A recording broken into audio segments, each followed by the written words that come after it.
Hey, what's up? How you doing today? I'm gonna show you how I service the fuel filter on this 2006 Jetta with the 1.9 TDI.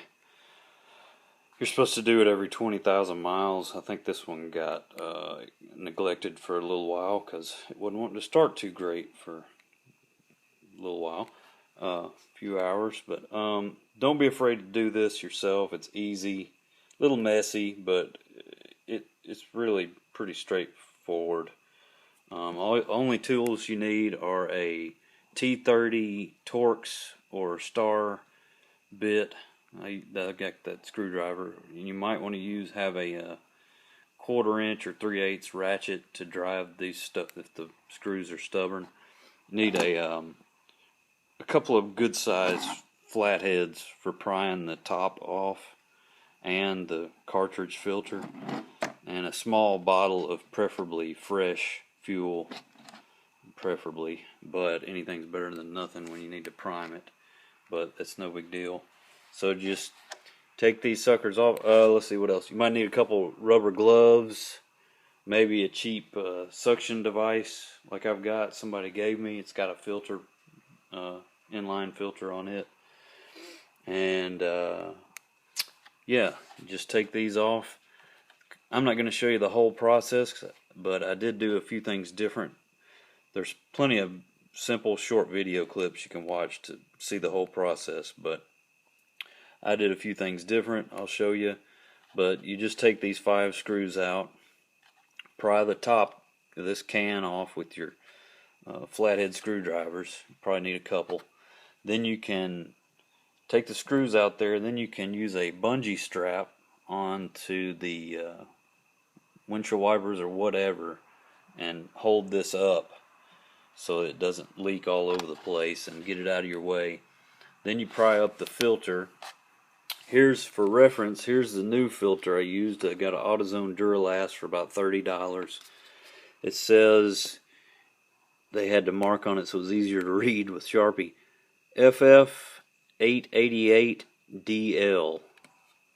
And it says it replaces a Wix 330-37 and a Fram C9 766.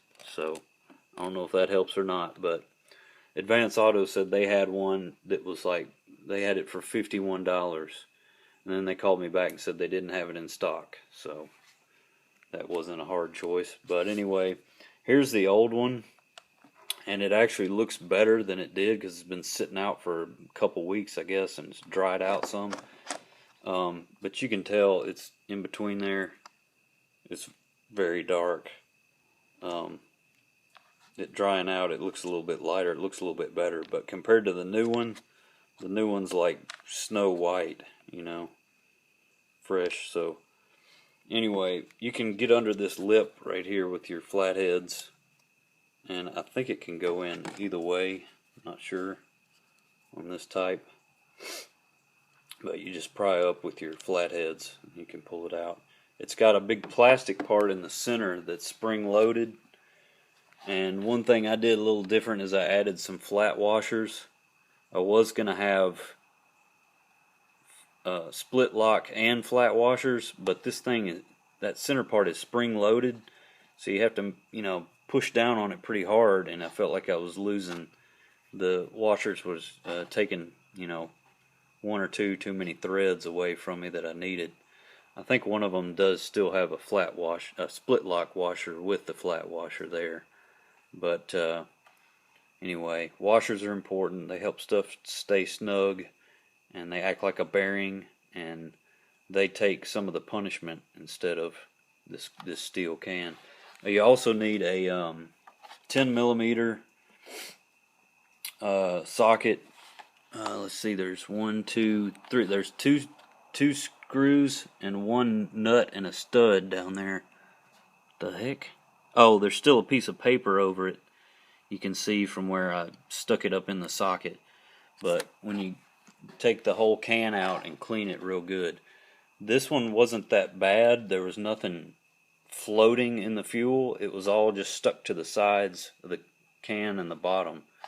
So that was time consuming. Get you a good nylon type scrub brush or wire brush and clean that out good. And make sure it's good and dry when you get done. You don't want any water in there. And then just pop your new filter in there and put it back together. What else? This is what I use to catch the old fuel. And I'll show you how much is in here. Well, I say old fuel. It was what was in the can with the filter. And that's how much it holds. You can see that there's a little bit of black stuff that's sinking in there. But it doesn't look too bad. There's not a whole lot floating around in there. The white bucket makes it seem more clean, I guess. But I use this bucket, 5-gallon bucket strainer. This is a 25 micron. Comes in handy for other stuff. You can use it on coolant or whatever. I got this thing from eBay and Duda Diesel, which I think they're close by me. I think they're somewhere maybe in Huntsville or somewhere. But these things are just $12. So if you want to get one of those. But I'll put that fuel back in the tank and it'll go through the filter again. So 25 microns is pretty small. 25 microns is just under 1/1000th of an inch, I believe, if I'm not mistaken. Correct me if I'm wrong. Now, quick little side note. Unfortunately, this book that I ordered, I got a good deal on it. It will not help you with this at all. You have to get a separate book for the diesels. There's no real useful information in here on the diesels. So I guess I need to buy another one from Haynes or Chilton or whoever makes diesel. If you know, please let me know. Leave a comment. And I need to do some shopping for that. But also this kind uses, here's your what they call the Olympic seal, because it looks like the Olympics logo, decal, whatever. And you can tell, hold on, let's see. You can tell, crap, hold on. You can tell right there, two of those circles on the outside are farther apart than the two on the left, so it only goes in one way, and it's pretty easy to tell. But what I'm doing, there's two O-rings that go in the filter. These are the old ones. I'm saving and keeping them in this good 303 aerospace protectant. But you don't have to use that. You can use any kind of Armor All type product. But I'll save them just in case. Here's the big O-ring that goes around the outside of the top of the top cap there.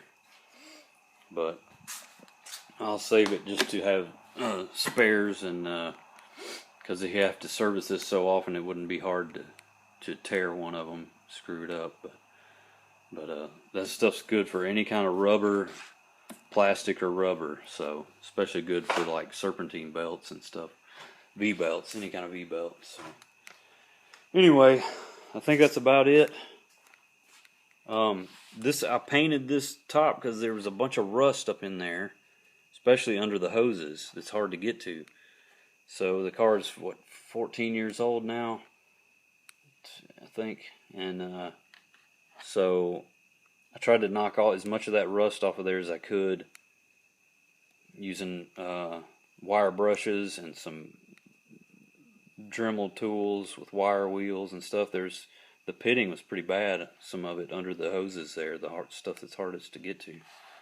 But then I hit it with some rubbing alcohol and some primer, some high temp grill paint, and some rubberized undercoating.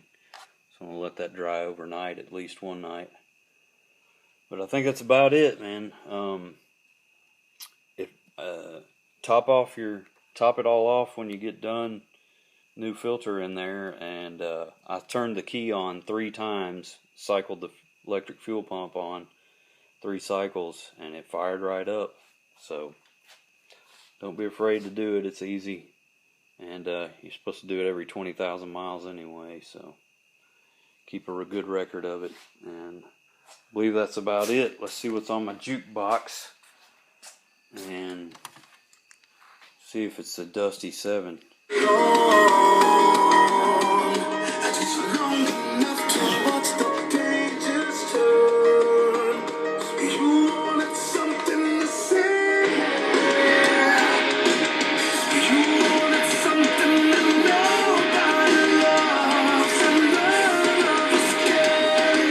Good 4-minute song, just jamming. When are my boys coming back to Nastyville?